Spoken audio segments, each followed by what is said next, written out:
Development and village development works in Italy, it works in China, it works in Mexico, it works in South America. Just about everywhere you can point to, that is the preferred pattern of development. It's the social aspect of the farmer's market. When people go to the grocery store, if they run into someone they know, they will stop and have a conversation with them for 2 or 3 minutes on average. People go as much for the social aspect as they do for the fresh food. And they run into neighbors in a farmer's market and they will talk to them for about 22 minutes. So there's a huge sense of place that a farmer's market gives a community and does a community. Most of my time in America was spent in a car. I'd spend 3, 4 to 6 hours a day going from one place to another. And structures didn't make sense. It was like one community over here was a middle class. Then I had another community maybe 4 miles down the road, and that was a upper middle class.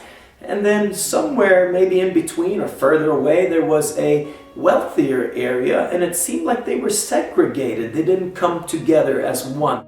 Whereas in the United States for the last 50 years, it has been more low density, segregated development. We have, I think, reached the end of the logical development curve on that pattern, and we've seen that it doesn't work as well as we hoped. The American dream was to escape traffic and escape the stresses of city life and to escape crime. Well, all that seemed to follow out to our suburbs. And you could take Adriatica and change the architecture from Croatian and Mediterranean to mid-century modern or California modern, but the ideas about how the community works would still be the same and would still be successful. Those who have traveled around the world can see this. I don't care if you're in the middle of the Amazon, just how the little huts situate with each other. They all have a relationship and they all have purpose. In fact, I would say that the banks and the financial institutions are really not concerned at all about the design of the community. They're just looking at the pro forma and the bottom line. The developers, unfortunately, and I will say that there are a lot of developers who go in with a good intention. They want to do a good project. They want to not just make money but also benefit the community. But a lot of developers are simply timid. They don't want to do anything that would be different than what is considered standard practice, and because it's difficult. So whenever Jeff would discuss his vision with the city officials, the city father, city council, whatever, city manager, Jeff didn't come at the project as a typical developer looking solely at the bottom line. Jeff maybe looked at the bottom line out the corner of his eye, but his main vision was on this creation, this city that he wanted to create here. A lot of our problems, I would say, have stemmed from the way we write zoning ordinances in the United States, where by law you have to have a district that can only be single-family residential, and it can only be homes of a certain size, and it can only be set back a certain distance from the sidewalk. And if you look at what we would call a traditional U.S. zoning code, these are huge documents, 1,000 pages in some cases. It's very difficult to understand, if you're from a developer side, how to work your way through this complicated document of design regulations. I had a vision of building an international university that specifies in accessibility to teach third world countries how to use all of their citizens, how to build buildings that work for everybody, and to bring in architectural students from third world countries and teach them about universal design. And so here we are all these years later, and the visions have been blended. Jeff's building his Eastern European village, and it's beautiful. And in the center of it is going to be the World Academy for Universal Design. 197 million people worldwide with disabilities. It's too big of a demographic for any government to ignore. And so they're all starting to go, how do we learn more about this?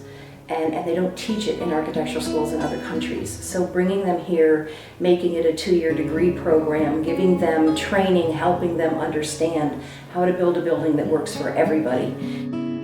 What better way of displaying it than an Eastern European village in the middle of the United States with all of the topography and all of the issues that they have in all of the countries, kind of all pulled together so that we can figure out how do you do access right?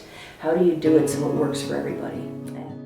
some of the challenges that we faced, and I faced originally, was, you know, the architecture, beautiful, but comes with a cost that's above and beyond the normal architecture that you see in this area. And then secondly, it becomes quite complicated because we are interfacing commercial and residential properties and condominiums and lofts and residences and retail and restaurants, and really tying those together in ways that are just not done here in America. So that was a challenge and something that we had to really refine and master. And on top of that, it's again the expense and the cost of the architecture that we're building here with stone facades and clay tile roofs. You know, is a much more expensive product than the tilt wall commercial construction that you would generally see. And we had to figure out how to do that both in its complexity and in its material, the types of material that we use, how to do that competitively and be competitive in the market. And I'm happy to say that we've achieved that, and we are extremely competitive in the market with a product that is just far superior, both in appearance, construction, quality, and most importantly in livability. I decided that I was going to move forward.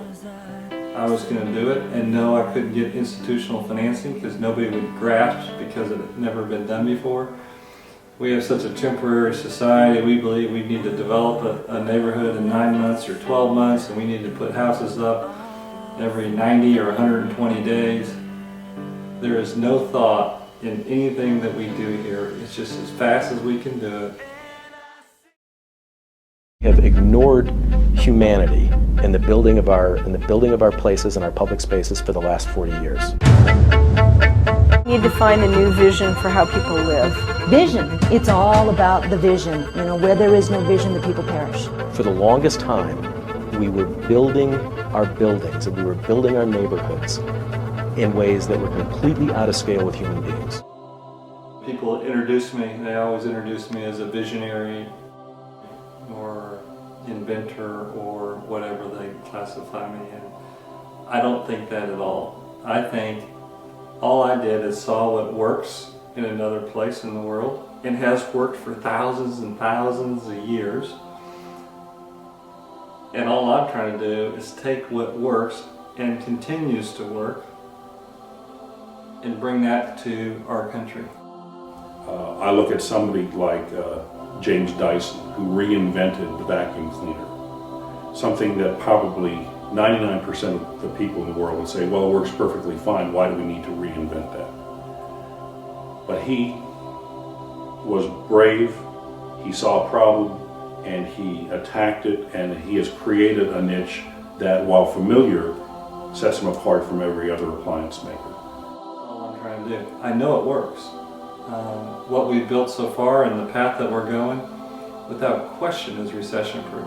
I would say we've looked to the past, but we've taken the best of what we've known from the past and we've applied it to the development patterns that work in the United States. Our new generation really does have a desire to live in a village-feeling community, and I think he is someone with true vision, like no other I've ever seen before.